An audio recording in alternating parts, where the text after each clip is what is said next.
Isabel Dawson had not set foot in her childhood home for nearly 10 years. The winding roads through the Lake District brought a flood of memories, both warm and painful.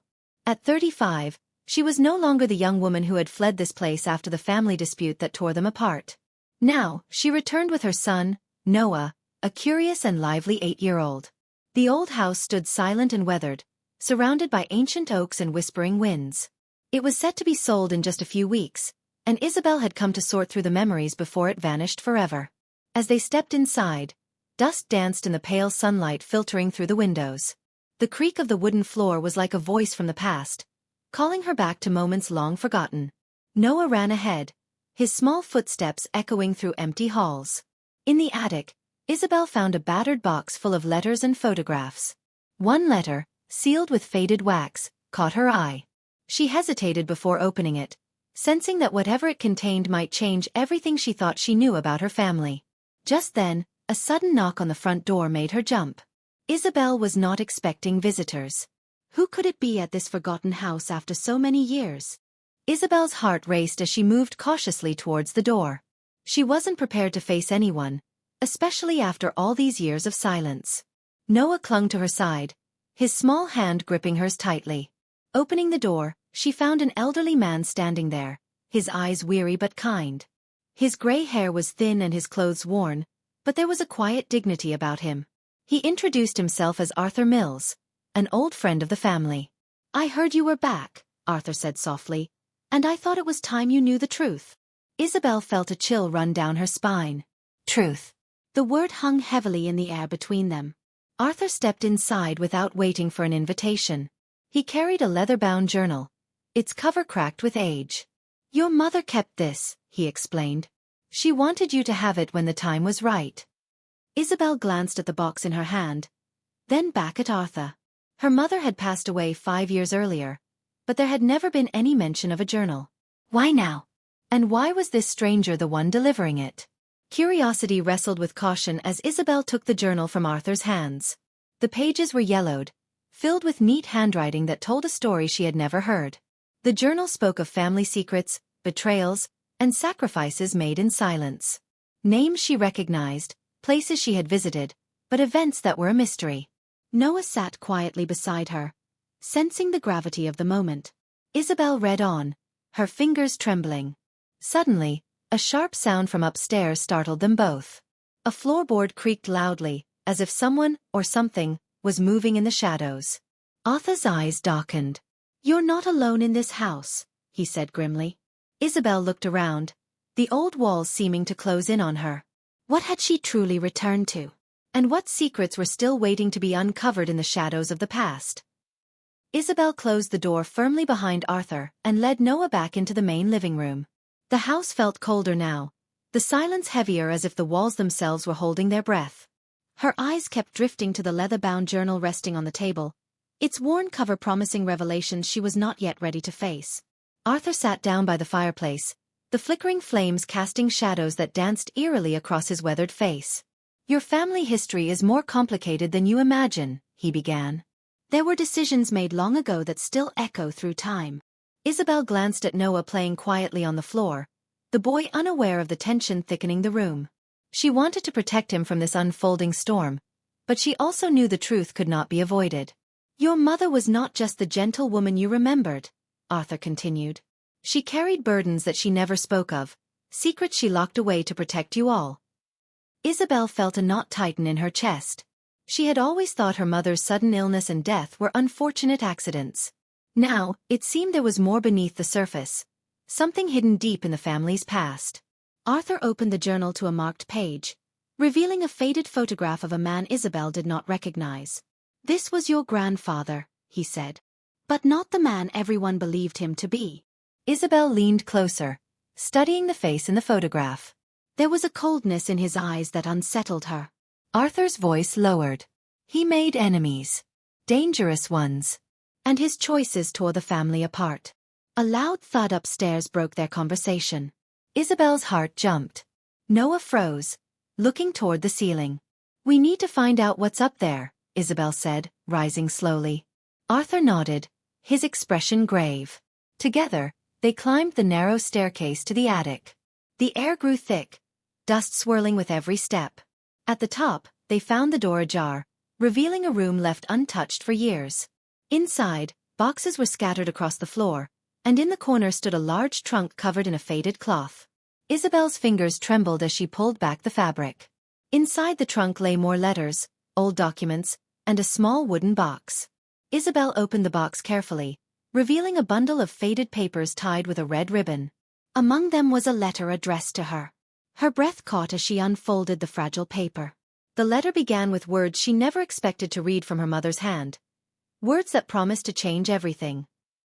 Isabel unfolded the delicate paper with trembling hands. The handwriting was unmistakably her mother's, elegant, flowing, yet hurried, as if the writer was racing against time. "My dearest Isabel," the letter began, "if you are reading this, then the past has finally caught up with us.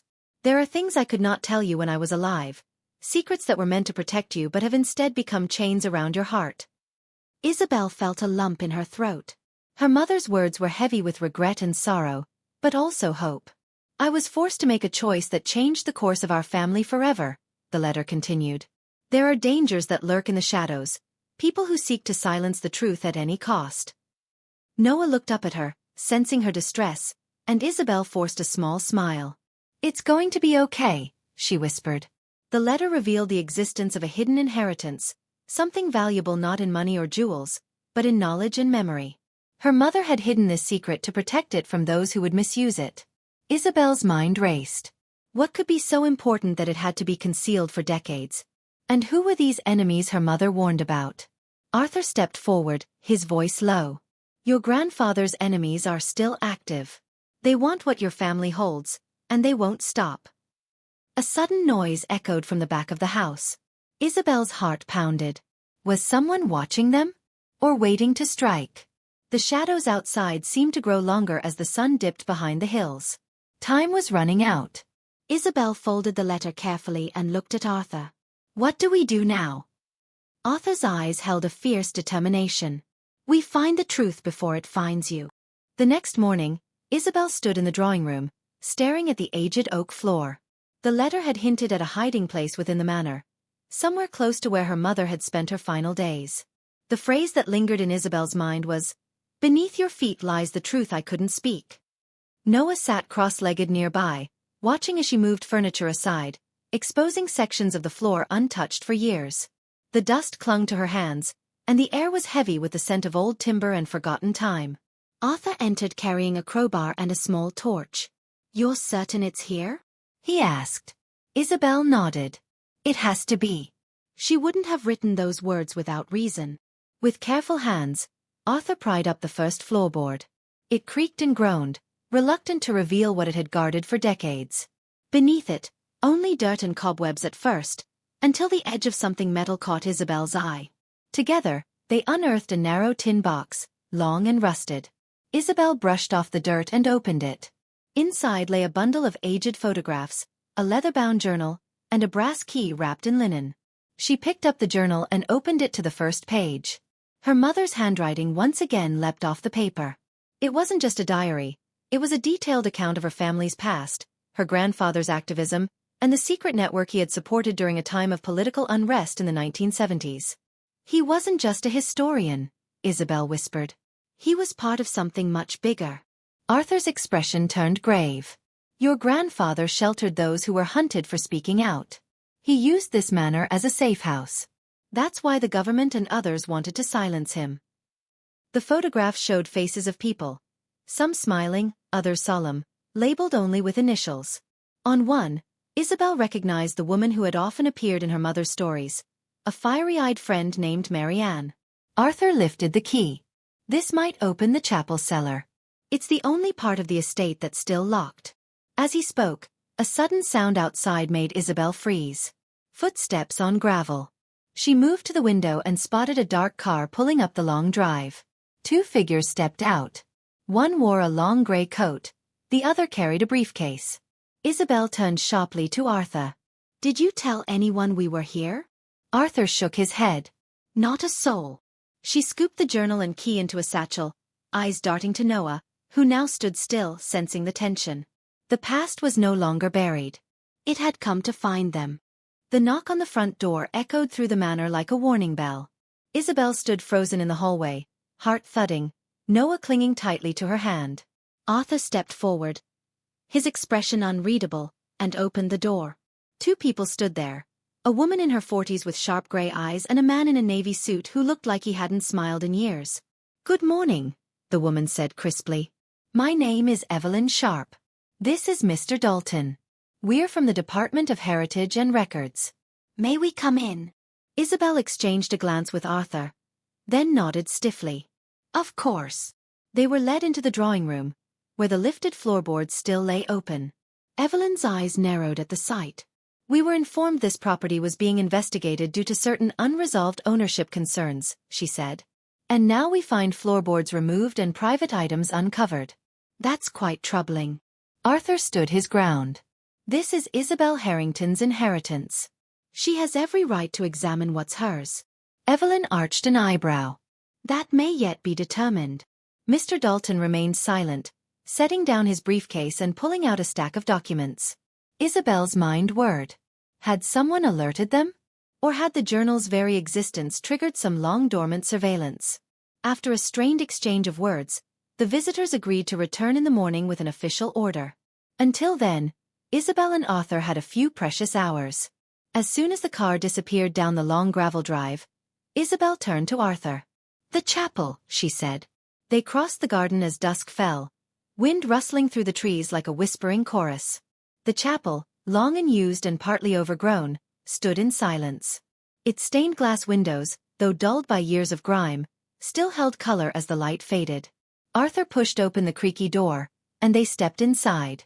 Dust floated in the fading light like a constellation. At the back was a narrow iron gate, padlocked.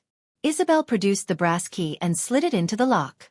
With a loud click, it opened. They descended into the cellar. The air changed as they reached the bottom. Colder, heavier. The space was narrow, lined with crumbling stone walls. Shelves lined the room, filled with old crates and tins, and a table sat in the center covered in a moth-eaten cloth.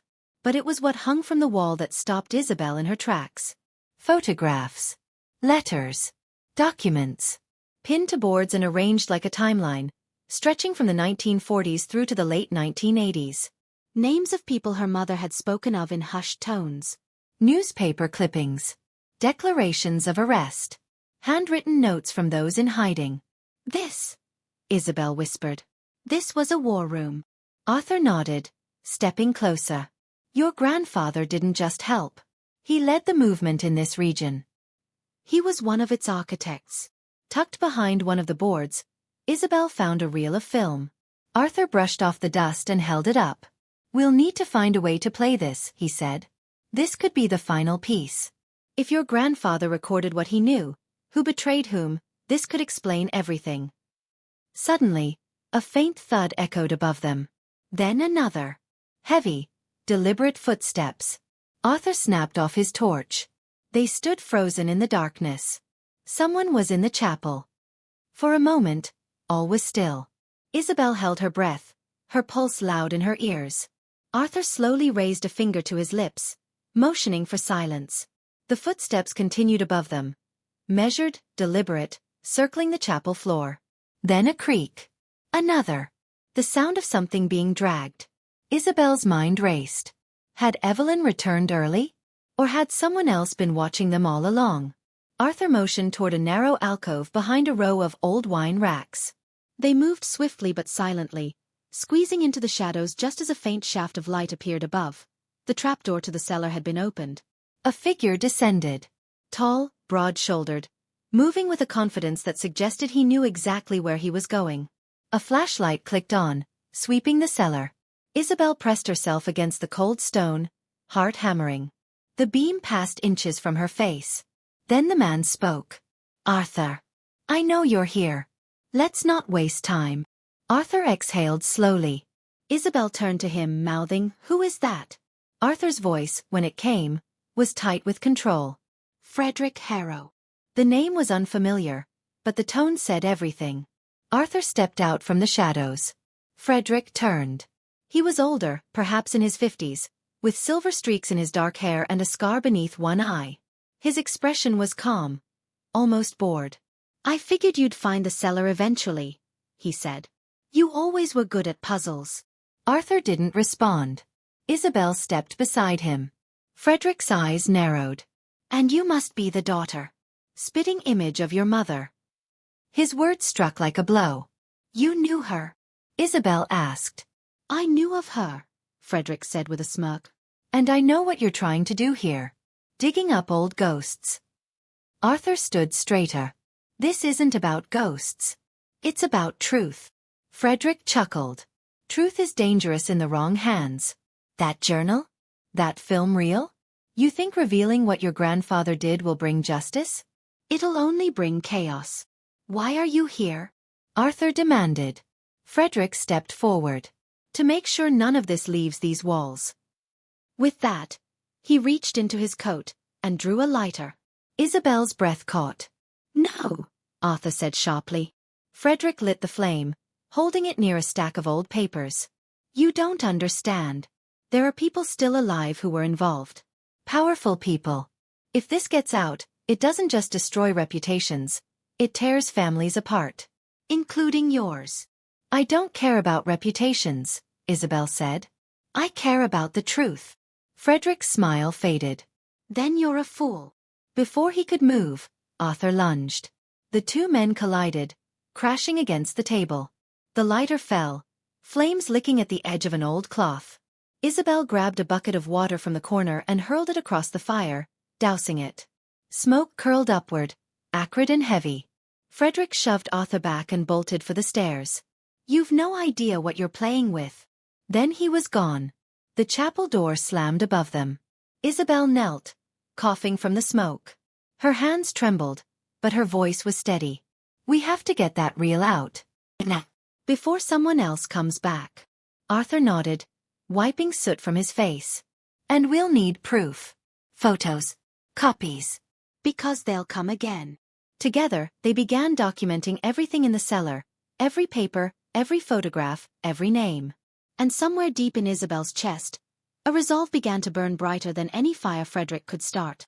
Dawn crept gently across the Wiltshire hills, casting long golden beams over the chapel's stone roof. Inside, the air was still thick with smoke and tension. Isabel and Arthur had worked through the night, scanning documents, copying photographs, and hiding the most crucial pieces of evidence inside an old violin case Arthur had found in the vestry. There was no time to rest. Every tick of the clock was borrowed time. Arthur stood by the chapel window, watching for any sign of movement outside. Isabel crouched by the altar, her hands trembling as she loaded the film reel into a battered projector. It whirred to life, casting flickering images onto the far wall. The footage was grainy but clear. A room, dimly lit. A long table. Men seated in a semicircle. At the center, unmistakably, was George Linwood, her grandfather, signing a series of documents with a quill pen. Around him, men clapped, laughed, exchanged envelopes. And then the clinching detail, a briefcase being passed from hand to hand, thick with money. Arthur leaned forward. "That's Edward Hemmings." And beside him, Charles Redgrave. Names Isabel recognized from the ledgers. Names associated with the sudden disappearances of local villagers in the late 1950s. "This," Arthur whispered, "is what they didn't want anyone to find." Isabel's breath caught. How many lives were silenced? So they could build that dam? Arthur didn't answer. The silence said enough. Suddenly, footsteps pounded outside. Not one person. Several. Arthur rushed to the door and bolted it. "We're out of time," he said. "Get to the back. Take the reel and go through the tunnel beneath the organ. It leads to the orchard. I'll hold them off." "No," Isabel protested, standing. "We do this together." A loud bang on the chapel door made them both flinch. "Izzy, go." She hesitated, clutching the violin case to her chest, then nodded. She ran to the organ and slid open the wooden panel Arthur had shown her hours earlier. Another crash. The door began to splinter. Inside the tunnel, the air was damp and stale. Roots hung from the low ceiling, brushing her hair as she crawled. She pushed forward, dragging the case behind her. Then, daylight. She emerged among the apple trees of the old orchard, her chest heaving. Birds scattered from the branches as she broke into a run, crossing the fields towards the edge of the village where Evelyn's car was parked. She didn't look back. Hours later, in a safe house provided by one of Arthur's trusted contacts, Isabel stared at the flickering footage once more. The reel had been copied. The documents scanned. The evidence, encrypted and backed up. Still her hands shook. She called Evelyn, who was already on her way back. Then she called a name she hadn't said in years. Her father. The line rang once. Twice. Then, his voice, older, wearier than she remembered. Isabel. I have something you need to see, she said. A pause. I wasn't sure you'd ever call again. Neither was I. But this matters. She arranged the meeting for the following day, in a solicitor's office in Bristol. When he arrived, grey at the temples and wrapped in the same long coat he used to wear when she was a child, his eyes were cautious. She showed him the film. For the longest time he said nothing. Then, I always knew he was hiding something. But this. His voice broke. They'll try to silence you, he warned. I know. That's why you need to help me. And for the first time in years, he nodded. I will. The story broke a week later. First in a local paper, then across national headlines. Wiltshire water scandal. Secrets from the dam exposed. Photos. Names. Evidence. The film. Everything. Frederick Harrow vanished. Others stepped down from positions of power. Some were arrested. And in the chapel, weeks later, Isabel stood once more at the altar. This time, it was Evelyn beside her, holding her hand. Your mum would have been proud, she whispered. Isabel smiled through tears. She's part of this too. Always was. They lit a candle for the forgotten. For the silenced. For those whose names never made the headlines but whose lives shaped the story. And as the wind moved softly through the broken panes of stained glass, Isabel knew that though the truth had come at a price, it had been worth every moment.